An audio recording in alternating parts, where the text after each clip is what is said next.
네, 정치권 소식 핵심 키워드로 짚어보는 시간입니다. 박정하 전 청와대 대변인, 김상일 정치평론가와 정리해 보겠습니다. 두 분 안녕하십니까? 안녕하세요. 네, 첫 번째 키워드 내용 확인해 보도록 하겠습니다. 아니, 집을 곧 팔 사람이 왜 집을 고칩니까? 윤석열 당선인이 이렇게 이제 비유를 했습니다. 이제 내가 들어가 살 건데 왜 지금 팔 사람이 고치냐는 건데 결국 인사 문제 얘기하는 거죠. 그러니까 그동안 예. 갈등이 굉장히 많았는데 결국에 보면은 인사 문제가 핵심이었던 것 같고요. 제가 볼 때는 뭐 이거는 윤석열 당선인 입장에서 볼 땐 당연하고 어쩌면 해줘야 되는 일이라고 봅니다. 그러니까 부동산 문제 비유한 게 적절했느냐 안 했느냐는 뭐 차치하고라도 3월 9일 대통령 선거를 통해서 새 대통령 전 당선인이 나왔어요. 그럼 법적으로는 물론 5월 9일까지 문재인 대통령께서 현 대통령이 맞지만 이제 새 행정부가 출범할 수 있도록 준비해주고 도와줘야 되는 게 지금 현재 문재인 대통령과 청와대가 할 일이라고 저는 생각하거든요. 여기에 향후 임기를 계속 오랫동안 같이 할 주요 자리의 인사를 현 대통령께서 하시겠다고 하는 거는 저는 적절치 않은 문제라고 보고요. 저희 사회가 언제까지 이런 갈등이 있어야 되는지 모르겠습니다만 언젠가 차제에는 한번 좀 정리를 해서 과연 미국식으로 이런 엽관제를 받아야 되는지 아니면 어느 정도까지 이 신구 권력 간의 인사 문제를 정리해야 되는지 한번 합의가 있어야 되겠습니다만 저는 다른 건 모르지만 인사 문제에 대해서는 현 정부가 좀 도와줘야 되는 게 맞다라고 생각을 합니다. 네. 근데 청와대에서는 아직 인사권은 문재인 대통령에게 있다 이런 입장이잖아요. 그러니까 그런 입장이 나오는 데는 또 그 전 이유가 있는 거죠. 그 당선인 측에서 너무 강압적이고 강요적으로 요구를 한다 이런 게 있는 거예요. 그러니까 윤석열 당선인 측도 좀 생각해야 되는 게 승자의 여유가 너무 없어요.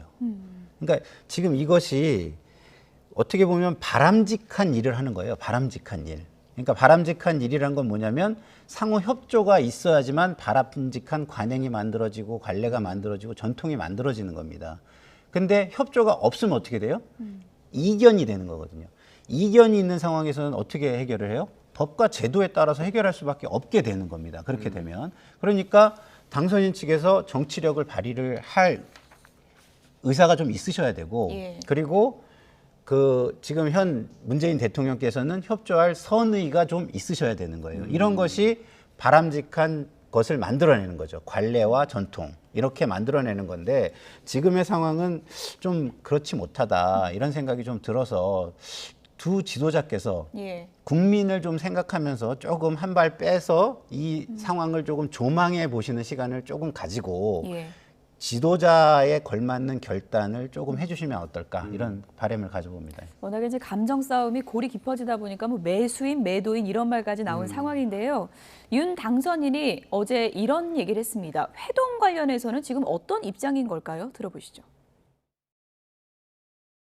청와대랑 인사권 가지고 계속 갈등이 이어지는 양상인데 좀 어떻게 풀어야 된다고 보세요? 글쎄 뭐 그걸 갈등으로 해석을 하니까 그러나 제 입장은 나도 이제 임기 말이 되면 그렇게 하겠지만 원칙적으로 차기 정부와 단연간 일해야 될 사람을 마지막에 인사 조치하는 거는 바람직하지 않다고 생각합니다. 그러면 인사 문제가 좀 조율이 되지 않으면은 문재인 대통령과의 회동이 좀 어려울 수도 있다고 봐야 되고요. 뭐 회동 문제는 또 뭐 좀 차원이 다른 문제 아니겠어요? 아니 내가 우리 기자분들하고 차 한잔 하려고 왔더니 또 이게 청문 쓰게 됐어요. 가벼운 얘기를 좀 하지요. 저기 가시면 가벼운 얘기만 안 하게 될 텐데요. 분위기를 가벼운 좀. 얘기하면 이제 기자들이 오히려 질문 안 했다고 또 서로 간에 이런 일들이 있더라고요. 회동 문제는 차원이 다르다 그러는데 그럼 인사 문제 잘 안 풀려도 회동은 할 수 있다는 얘기입니까? 저는 지금 몇 가지 문제가 있잖아요. 청와대 이전 문제가 있고 인사 문제가 있고 이런 건데 지금 당선인이 어제 했던 얘기는 회동에 있어서 인사 문제가 쉽게 풀리지 않더라도 아니면 인사 문제는 별건이라도 지금 미국 북한의 ICBM 발사도 있고 그다음에 이전 문제도 있고 또 다른 인수인계 해야 될 게 굉장히 많이 있잖아요. 그래서 저는 어느 정도 얘기가 된다면 그리고 국민들의 이 피로도가 좀 너무 심해지기 전에 저는 충분히 만나뵐 용의가 있고 열려 있다라는 뜻을 어제 밝힌 것 아닌가 이렇게 해석을 합니다. 네. 어떻게 보세요? 실제로 일단 양측이 만나서 뭐 탑다운 방식으로 좀 합의점을 찾을 수 있을지. 그렇죠. 아무래도 권한이 많은 사람이 그 운신의 폭도 훨씬 넓고 그리고 또 그 위치에 따라서 여유도 더 있을 수 있지 않습니까? 그래서 지도자들이 만나면 풀릴 수 있는 것이 상당히 있을 것이다. 저는 그렇게 기대를 해보고요.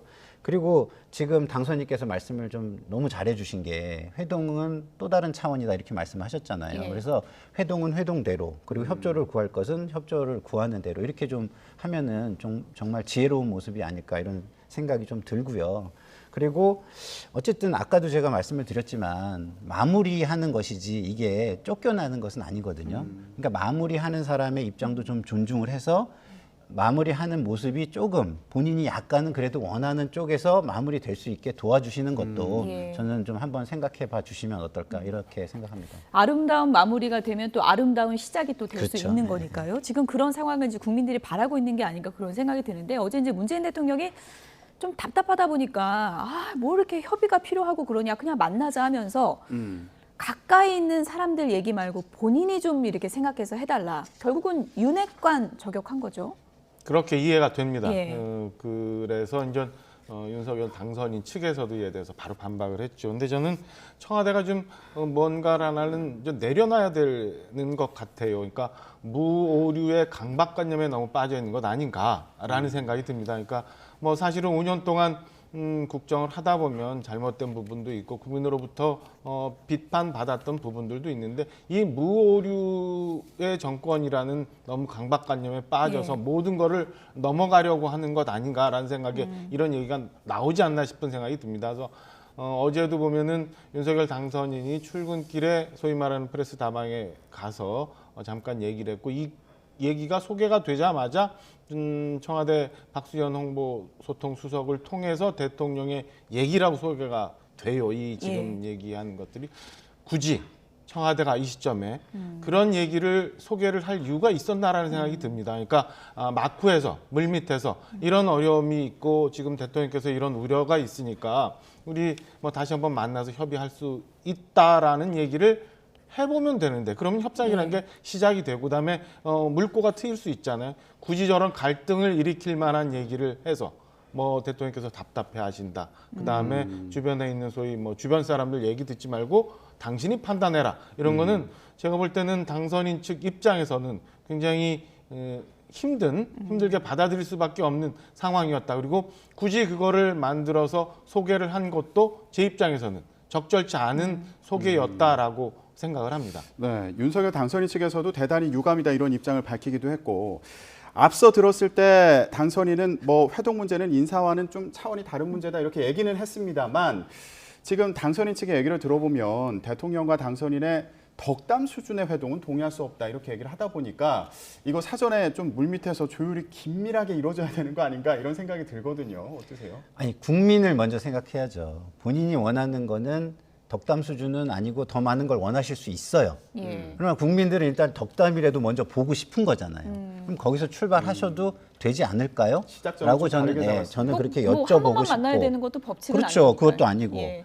그리고 그거를 그 시작으로 해서 그 지도자들이 좀 적극적으로 이런 부분은 내가 볼 때는 괜찮은 것 같으니까 얘기를 들어보니까 보고받은 거와는 좀 다른 부분이 있는 것 같아. 이렇게 말씀하실 수도 있는 거잖아요. 그러니까 만나는 것은 국민을 위해서 거기에 전제 조건을 달 일은 아니다라고 저는 말씀을 드리고 싶고요.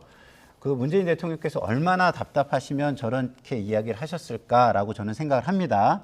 근데 그럼에도 불구하고 우리 박 대변인님 말씀처럼 다른 사람은 듣지 말고 직접 판단하라 해서 다른 사람은 듣지 말고 이 얘기는 좀 안 하셨으면 좋았을 이야기인 거는 맞아요. 그렇지만 이거를 꼭 바라보는 시각을 비판적으로만 바라볼 것이냐 저는 또 좋게 바라볼 수도 있다고 봐요. 그 얘기는 뭐냐면 문재인 대통령께서 본인의 참모들한테도 하는 얘기일 수도 있거든요.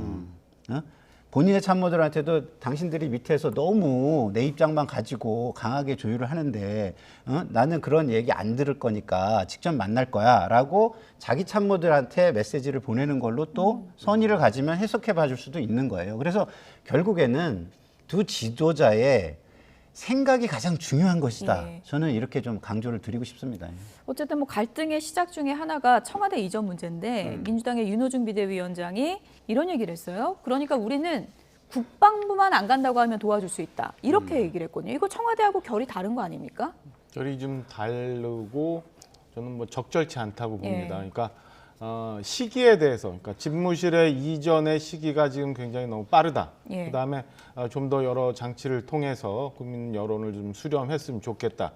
인수위 차원에서 검토해서 야당과 좀 더 협의를 했으면 좋겠다라고 한다면 저는 뭐 충분히 받아들여야 되고, 그다음에 당선인 측에서도 그 입장을 이해해야 된다고 생각을 합니다. 근데 윤호중 비대위원장이 국방부는 안 된다라고 네. 얘기를 하는 거는 저는 지나치게 야당으로서 비판의 범주를 좀 넘어가서 좀 과한 얘기 아니었나라는 생각이 듭니다. 그래서 민주당이 뭐 사실은 이해는 가요. 그러니까 6월 1일이 바로 지방선거잖아요. 예. 대선 이후 얼마 되지 않은 시기에서 이제 지방선거를 치러야 되는데 지지세들의 결집, 그다음에 지금 뭐 대선 이후 후유증도 극복해야 되는 이유 때문에 각을 세우려 한다라는 뭐 이해는 합니다만, 그래도 집무실의 이전에 관한 장소를 야당이 이렇다 저렇다 얘기하는 거는 저는 적절치 않았고, 여기에는 뭐 순수한 조언이라기보다는 예. 정치적 목적이 있었다라고 해석할 수밖에 없는 상황입니다. 근데 간략하게 보면 민주당 비대위원장 윤호중 비대위원장 얘기를 들어보면은 그러면은 시를 두고 옮겨도 국방부로 가면 우린 반대할 거다 이런 얘기 아니겠습니까?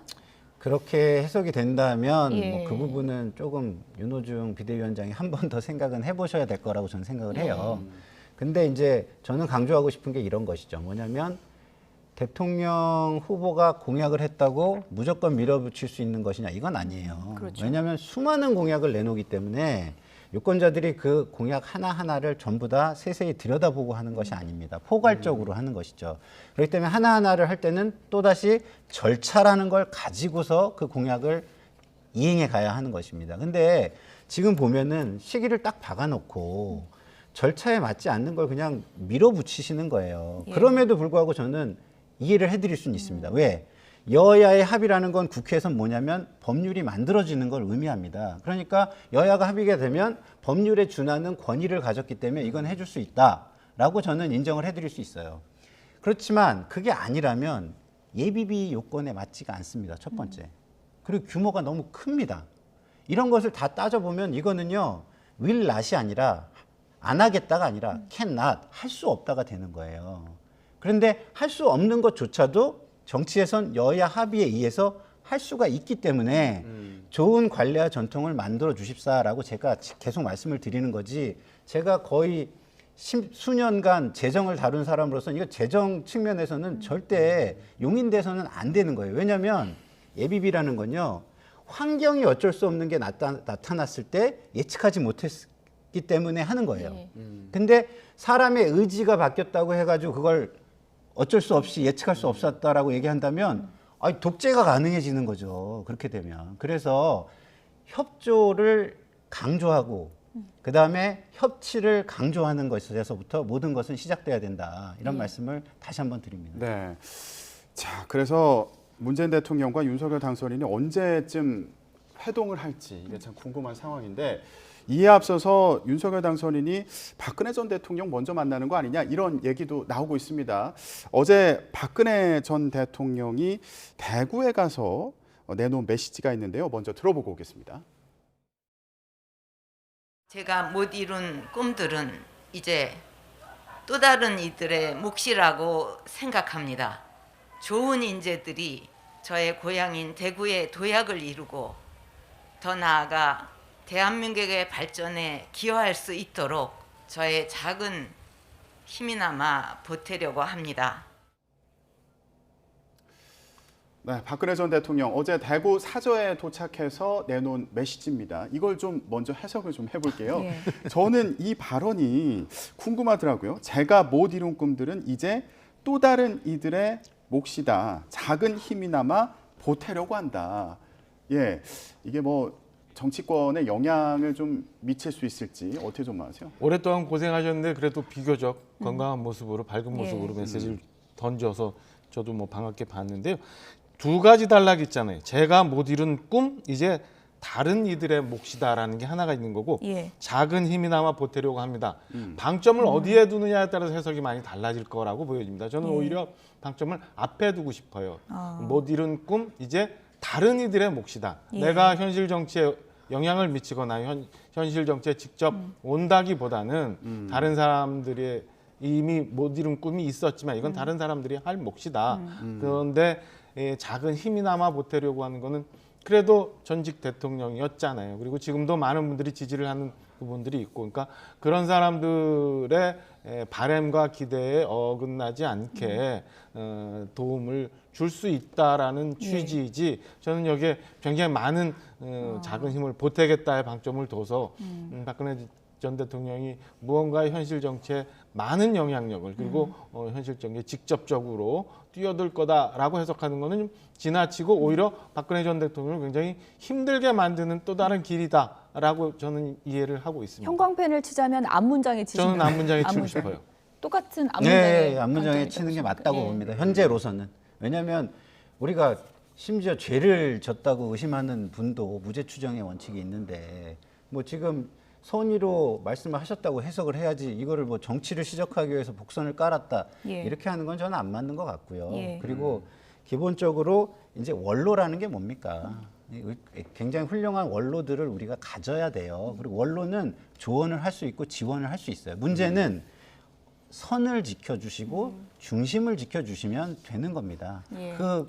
그 정도를 지키는데 아무것도 하지 마라 이렇게 하는 거는 말이 안 되는 것이죠. 그래서 이제 문제는 윤석열 당선인이 이제 민생 행보 나서면서 박근혜 전 대통령을 자연스럽게 만날 것이다라는 게 구체화되고 있는 것 같은데요. 문재인 대통령과 회동 전에 이게 이루어질 경우는 정치적으로도 여러 가지 좀 따가운 시선이 있을 수도 있을 것 같아요.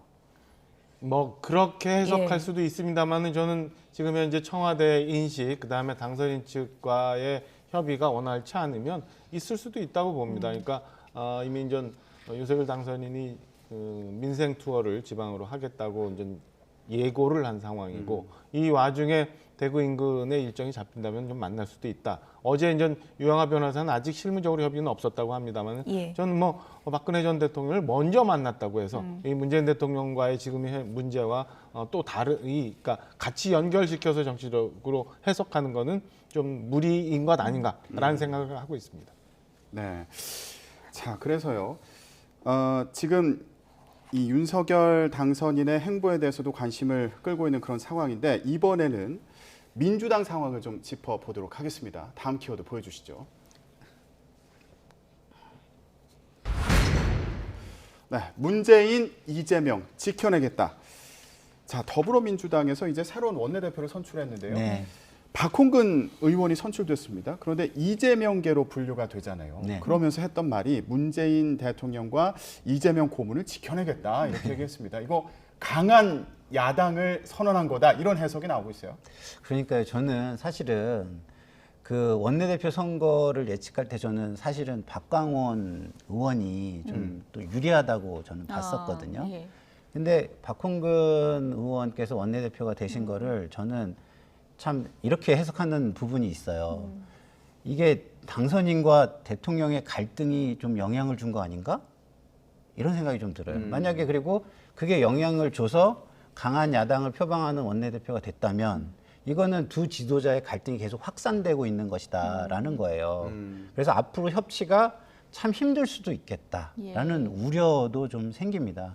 뭐 간단한 예를 들자면 제가 아침에 넥타이를 매는데 처음에 빨간 넥타이를 매려고 딱 잡았는데 두 분이 이렇게 갈등하는 상황에서 내가 이거 빨간 넥타이를 오늘 매고 나가면 지지자들한테 혼나지 않을까? 이런 걱정까지 든단 말이에요.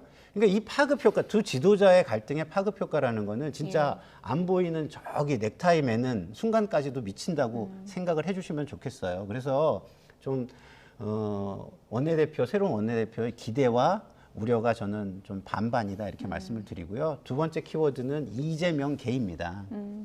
이재명계가 전면에 쓰는 것이 이재명을 지켜낼 수 있는 것이냐.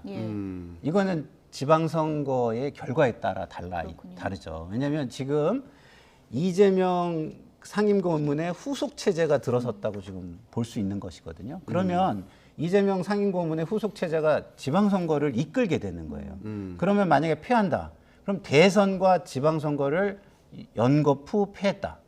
그러면 8월 전대에 상임고문께서 나오셔가지고 다시 전면에 등장하실 수 있을까? 저는 좀 거기에 큰 물음표가 찍히거든요. 그래서 이것이 이재명계라는 것이 훨씬 더 이재명 상임고문한테는 좀 부담스러운 상황이 될 수도 있고 또 지방선거를 잘 이끌어서 이긴다면 이게 진짜 완전 탄력을 받을 수도 있고 예. 이런 상황을 만든 게 아닌가 이런 생각이 듭니다. 시험대에 오르는 것이다. 그렇죠. 이렇게 볼 수 있는 건데 박홍근 원내 사령탑이 선출이 되면서 내세운 단어가 강한 네. 야당입니다. 의석수도 많고요. 일단 국민의힘 입장에서는 상당히 좀 어려운 난제를 만난 거 아닙니까? 그렇죠. 긴장되는 상황으로 가는 거죠. 그러니까 일단은 앞서 말씀드린 것처럼 지방선거가 너무 임박해 있어요. 그래서 민주당으로서는 지방선거의 동력을 찾아야 되는 이유가 있기 때문에 저렇게 얘기할 수밖에 없었던 것 아닌가라는 생각이 우선 하나 들고요. 두 번째는 민주당이 지금 대선 패배의 충격을 벗어나서 어떻게 일어나느냐 이런 과제인데 과연 저런 그 투쟁 일변도 내지는 지지층을 쳐다보고 하는 이 지도 노선 이런 것들이 글쎄 국민한테 얼마나 소구가 될지 이거는 지방선거 결과에 따라서는 달라질 수 있다고 봅니다. 그래서 향후 민주당의 진로에 따라서 여러 가지가 바뀔 텐데 저는 이런 강한 야당의 모습 그다음에 때로는 뭐 보이는 순혈주의 그다음에 지지층만 바라보는 정책 이런 것들이 저는 꼭 민주당에 유리하다고는 개인적으로는 판단하지 않아요. 그래서 변화되는 민주당 한번 모습을 기대해 봅니다. 네. 근데 유불리를 떠나서 중요한 거는 강한 야당, 강한 여당 이거는 아까도 얘기했지만 정치 세력이 부닥치는 거고요. 국민이 사라진다는 걸 의미해요. 그리고 제3의 의견들은 없어진다는 걸 의미하는 것입니다. 그렇죠. 이게 훨씬 더 우려스러운 거죠. 예. 오늘 두 분은 넥타이 색깔도 이제 같게 이렇게 조화롭게 메고 오셨는데 국회는 좀 협치가 힘들어지는 분위기로 가는 게 아닌가 하는 우려가 듭니다. 그러게요. 지금까지 박정하 전 청와대 대변인 김상일 정치평론가 두 분이었습니다. 고맙습니다. 감사합니다.